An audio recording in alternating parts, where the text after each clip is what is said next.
സംഖ്യാപുസ്തകം അധ്യായം 10. യഹോവ പിന്നെയും മോശെയോട് അരുളി ചെയ്തതെന്തെന്നാൽ, വെള്ളി കൊണ്ട് 2 കാഹളമുണ്ടാക്കുക, അടുപ്പ് പണിയായി അവയുണ്ടാക്കണം.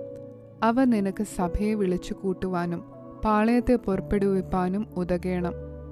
അവ ഊതുമ്പോൾ സഭ മുഴുവനും സമാഗമന കൂടാരത്തിന്റെ വാതിൽക്കൽ നിന്റെ അടുക്കൽ കൂടേണം. ഒരു കാഹളം മാത്രം ഊതിയാൽ ഇസ്രായേലിന്റെ സഹസ്രാധിപന്മാരായ പ്രഭുക്കന്മാർ നിന്റെ അടുക്കൽ കൂടേണം.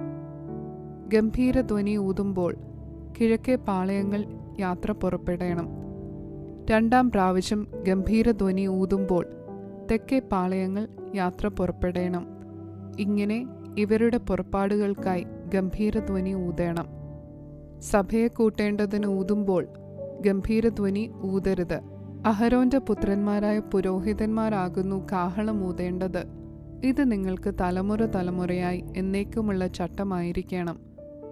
നിങ്ങളുടെ ദേശത്ത് നിങ്ങളെ ഞെരുക്കുന്ന ശത്രുവിന്റെ നേരെ നിങ്ങൾ യുദ്ധത്തിന് പോകുമ്പോൾ ഗംഭീരധ്വനിയായി കാഹളം ഊതേണം. എന്നാൽ നിങ്ങളുടെ ദൈവമായ യഹോവ നിങ്ങളെ ഓർത്ത് ശത്രുക്കളുടെ കയ്യിൽ നിന്ന് രക്ഷിക്കും. നിങ്ങളുടെ സന്തോഷ ദിവസങ്ങളിലും ഉത്സവങ്ങളിലും മാസാരംഭങ്ങളിലും നിങ്ങൾ ഹോമയാഗങ്ങളും സമാധാനയാഗങ്ങളും കഴിക്കുമ്പോൾ കാഹളം ഊതേണം. അവ നിങ്ങൾക്ക് ദൈവത്തിന്റെ സന്നിധിയിൽ ജ്ഞാപകമായിരിക്കും. യഹോവയായ ഞാൻ നിങ്ങളുടെ ദൈവമാകുന്നു. അനന്തരം 2 സംവത്സരം 2 മാസം 20-ാം തീയതി മേഘം സാക്ഷ്യനിവാസത്തിന്മേൽ നിന്ന് പൊങ്ങി. അപ്പോൾ ഇസ്രായേൽ മക്കൾ സീനായ് മരുഭൂമിയിൽ നിന്നും യാത്ര പുറപ്പെട്ടു. മേഘം പാറാൻ മരുഭൂമിയിൽ വന്നു നിന്നു.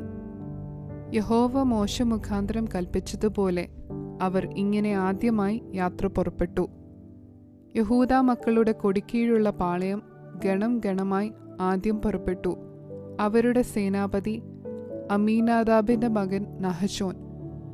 ഇസ്സാഖാർ മക്കളുടെ ഗോത്രത്തിന്റെ സേനാപതി സൂവാരിന്റെ മകൻ നെഥനയേൽ. സെബൂലൂൻ മക്കളുടെ ഗോത്രത്തിന്റെ സേനാപതി ഹേലോന്റെ മകൻ ഏലിയാബ്. അപ്പോൾ തിരുനിവാസം അഴിച്ചു താഴ്ത്തി ഗർഷോന്യരും മെരാര്യരും തിരുനിവാസം ചുമന്നുകൊണ്ട് പുറപ്പെട്ടു. പിന്നെ രൂബേന്റെ കൊടിക്കീഴുള്ള പാളയം ഗണം ഗണമായി പുറപ്പെട്ടു. അവരുടെ സേനാപതി ശേദയൂരിന്റെ മകൻ എലീസൂർ. ഷിമെയോൻ മക്കളുടെ ഗോത്രത്തിന്റെ സേനാപതി ശൂരിഷദായിയുടെ മകൻ ശെലൂമിയേൽ. ഗാദ് മക്കളുടെ ഗോത്രത്തിന്റെ സേനാപതി ദെയൂവേലിന്റെ മകൻ ഏലിയാസാഫ്. അപ്പോൾ കെഹാത്യർ വിശുദ്ധ സാധനങ്ങൾ ചുമന്നുകൊണ്ട് പുറപ്പെട്ടു. ഇവർ എത്തുമ്പോഴേക്ക് തിരുനിവാസം നിവർത്ത് കഴിയും. പിന്നെ എഫ്രയീം മക്കളുടെ കൊടിക്കീഴുള്ള പാളയം ഗണം ഗണമായി പുറപ്പെട്ടു. അവരുടെ സേനാപതി അമീഹൂദിന്റെ മകൻ എലീഷാമ. മനശ്ശെ മക്കളുടെ ഗോത്രത്തിന്റെ സേനാപതി പെദാസൂരിന്റെ മകൻ ഗമലിയേൽ. ബെന്യാമീൻ മക്കളുടെ ഗോത്രത്തിന്റെ സേനാപതി ഗെദയോനിയുടെ മകൻ അബീദാൻ. പിന്നെ അവരുടെ എല്ലാ പാളയങ്ങളിലും ഒടുവിലത്തേതായിരുന്ന ദാൻ മക്കളുടെ കൊടിക്കീഴുള്ള പാളയം ഗണം ഗണമായി പുറപ്പെട്ടു. അവരുടെ സേനാപതി അമീഷദായിയുടെ മകൻ അഹിയേസർ. ആശേർ മക്കളുടെ ഗോത്രത്തിന്റെ സേനാപതി ഒക്രാന്റെ മകൻ പഗീയേൽ. നഫ്താലി മക്കളുടെ ഗോത്രത്തിന്റെ സേനാപതി ഏനാന്റെ മകൻ അഹീര. ഇസ്രായേൽ മക്കൾ യാത്ര പുറപ്പെട്ടപ്പോൾ ഗണം ഗണമായുള്ള അവരുടെ യാത്ര ഇങ്ങനെയായിരുന്നു.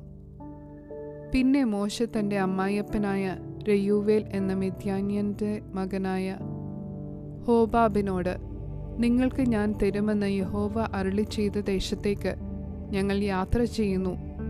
യഹോവ ഇസ്രായേലിന് നന്മ ചൊല്ലിയിരിക്കൊണ്ട് നീ ഞങ്ങളോടുകൂടെ വരിക, ഞങ്ങൾ നിനക്ക് നന്മ ചെയ്യും എന്ന് പറഞ്ഞു. അവൻ അവനോട്, ഞാൻ വരുന്നില്ല, എൻ്റെ സ്വദേശത്തേക്കും ചാർച്ചക്കാരുടെ അടുക്കലേക്കും ഞാൻ പോകുന്നു എന്ന് പറഞ്ഞു. അതിന് അവൻ, ഞങ്ങളെ വിട്ടു പോകരുതേ, മരുഭൂമിയിൽ ഞങ്ങൾ പാളയമിറങ്ങേണ്ടത് എങ്ങനെയെന്ന് നീ അറിയുന്നു. നീ ഞങ്ങൾക്ക് കണ്ണായിരിക്കും. ഞങ്ങളോടുകൂടെ പോന്നാൽ യഹോവ ഞങ്ങൾക്ക് ചെയ്യുന്ന നന്മ പോലെ തന്നെ ഞങ്ങൾ നിനക്ക് ചെയ്യും എന്ന് പറഞ്ഞു. അനന്തരം അവർ യഹോവയുടെ പർവ്വതം വിട്ട് 3 ദിവസത്തെ വഴി പോയി.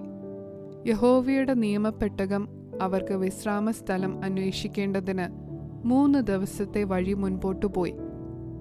പാളയം പുറപ്പെട്ടപ്പോൾ യഹോവയുടെ മേഘം പകൽ സമയം അവർക്ക് മീതെ ഉണ്ടായിരുന്നു. പെട്ടകം പുറപ്പെടുമ്പോൾ മോശ, യഹോവേ, എഴുന്നേൽക്കണമേ, നിന്റെ ശത്രുക്കൾ ചിതറുകയും നിന്നെ പകയ്ക്കുന്നവർ നിന്റെ മുൻപിൽ നിന്ന് ഓടിപ്പോകുകയും ചെയ്യട്ടെ എന്ന് പറയും. അത് വിശ്രമിക്കുമ്പോൾ അവൻ, യഹോവേ, അനേകായിരമായ ഇസ്രായേലിന്റെ അടുക്കൽ മടങ്ങി വരണമേ എന്ന് പറയും.